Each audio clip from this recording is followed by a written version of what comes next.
สวัสดีจ้ามาแล้วจ้ามาแล้วจ้าใต้ชนบทมาแล้วเพื่อน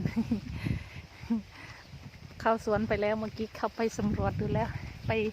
ยายแค่ว่าจะไปเก็บผักชีกับต้นหอมแค่ว่าจะมาเก็บไปมาก็นึกได้เดินไปเอากล้องมาไปเจอแรดิตหัวใหญ่เจอแรดิตหัวใหญ่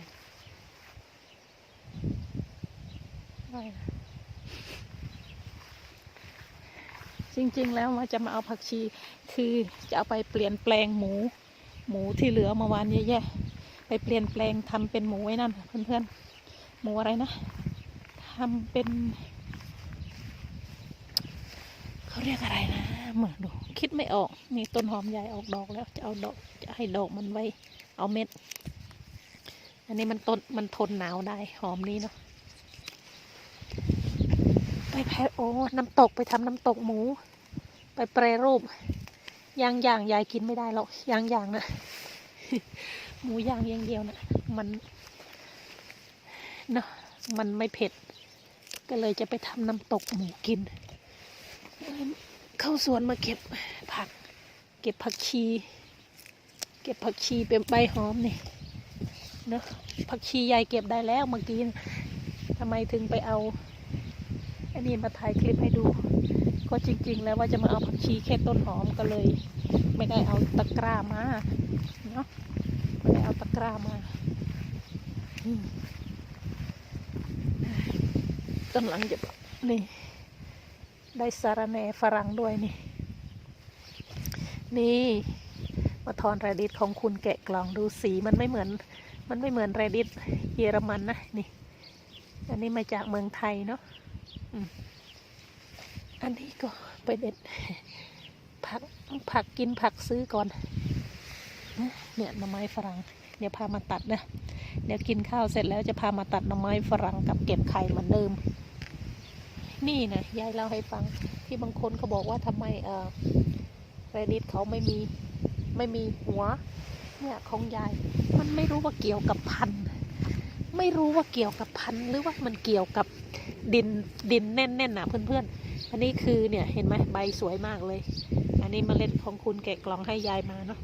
ใบมันสวยแต่ว่ามันไม่ค่อยมีหัวไม่รู้ว่าดินมันแข็งไปหรือเปล่าเนาะเพราะว่าตรงนี้มันไม่ได้พรวนดินยายเอามาฝังเลยเฉยๆนี่ดูอันนี้มันเลยนี่เห็นกันป่ะเนี่ยสีขาวเนี่ยใบนิดเดียวเองมาดูใบนิดเดียวเองนี่แตกนี่อีกอันหนึ่งนี่สีขาวนี่เนี่ยอันนี้ก็สีขาวเล็กๆนี่รสชาติมันก็คล้ายๆกันนะเพื่อนๆสีขาวสีม่วงอันนี้ของเราเองนี่ไม่ได้รดน้ำเลยแต่ดูว่าผักมันมีแล้วนะเนี่ย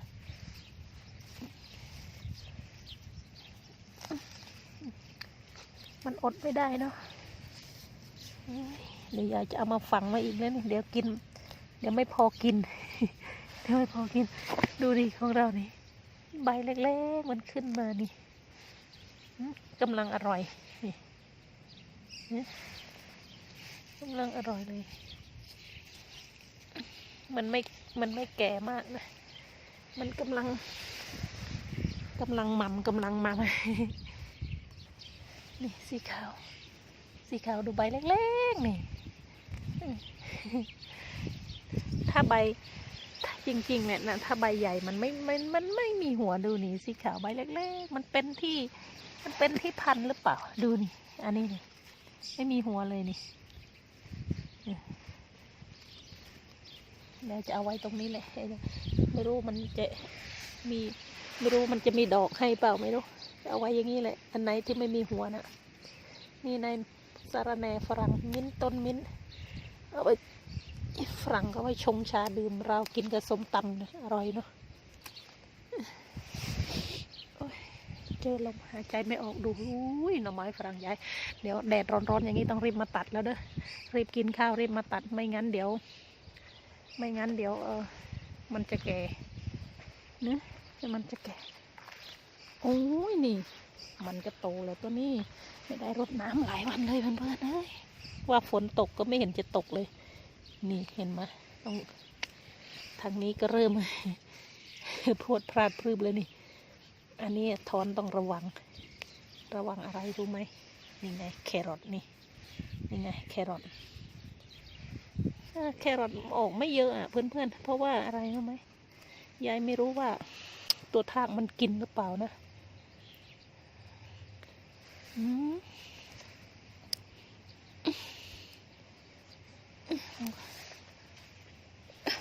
แม่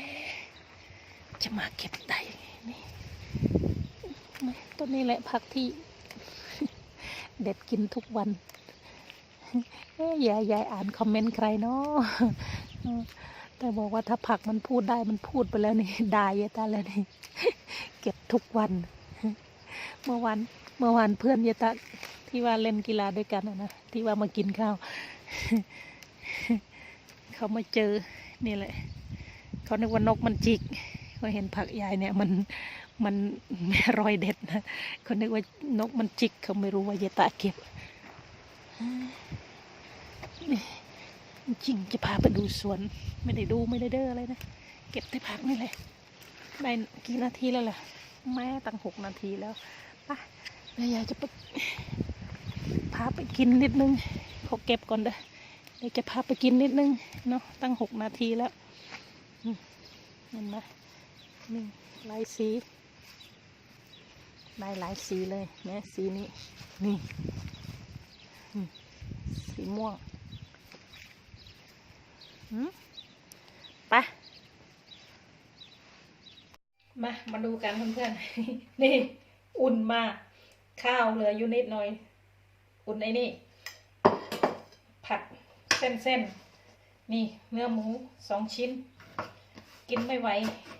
ถ้ามันไม่เผ็ดเนาะก็เลยจะมาทำน้ำตกทำไปมุมหมอเลยน้ำตกเดี๋ยวตะมุมหมอยังไงก็กินได้อยู่แล้วอันนี้ผักชีใบหอม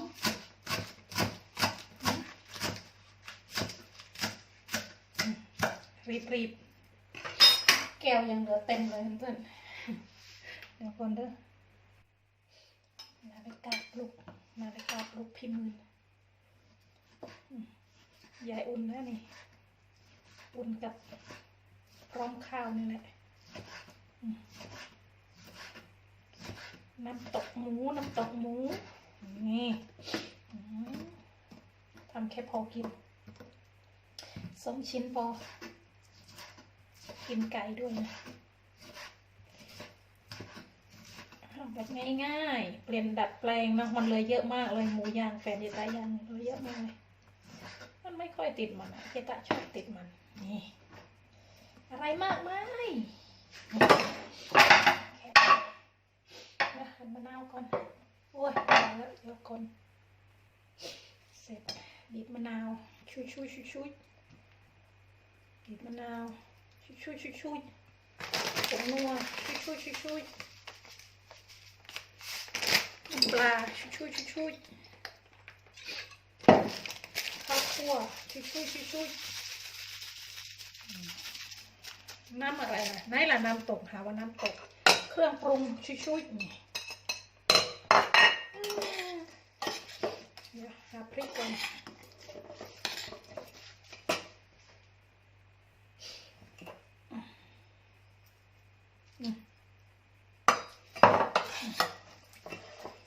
น้ำตก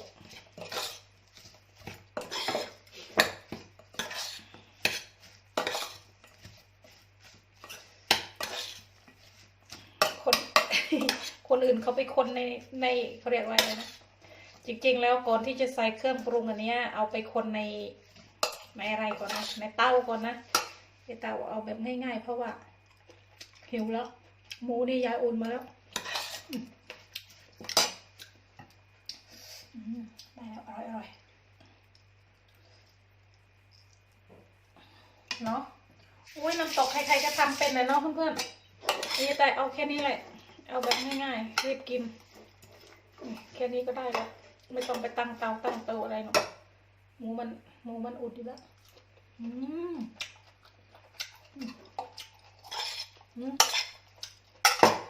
จะไปตำสูตรทำไมล่ะเครื่องปรุงก็ไม่พอ เครื่องปรุงก็ไม่เหมือนเขาแล้วนะอ่ะเผ็ดหน่อยมันเผ็ดไปกินกันเนาะเอาคลิปตั้งยาวแล้วเพื่อนๆเดี๋ยวค่อยกินเดี๋ยวค่อยกินอีกคลิปหนึ่งเนาะเดี๋ยวจะเดี๋ยวจะเกือบตายแล้วเพื่อนๆ เดี๋ยวจะเล่าให้ฟังตอนกินเนาะ มาเพื่อนๆ ตอนแรกว่าขี้เกียจไม่ได้ไปคนในไม่ได้ไปคนในอันนี้ผลสุดท้ายก็ต้องเอาไปคนเพราะว่าหมดแต่ไปคุยโทรศัพท์มันเย็น อุตส่าห์ว่าจะทำแบบว่าง่ายชนบทว่าแค่นี้ก็ง่ายนะถ้าว่าจะทำแบบง่ายชนบทให้ FC ดูผลสุดท้ายก็ต้องเอาไปคนอยู่ดีจะบอกว่ากินง่ายอยู่ง่ายแบบเยตะไงมันจะไปรับโทรศัพท์มันเย็นเลยต้องไปทำใหม่มากินกันมาเดี๋ยวจะไปเล่าอะไรให้ฟังตามมาฟังเด้อคิดถึง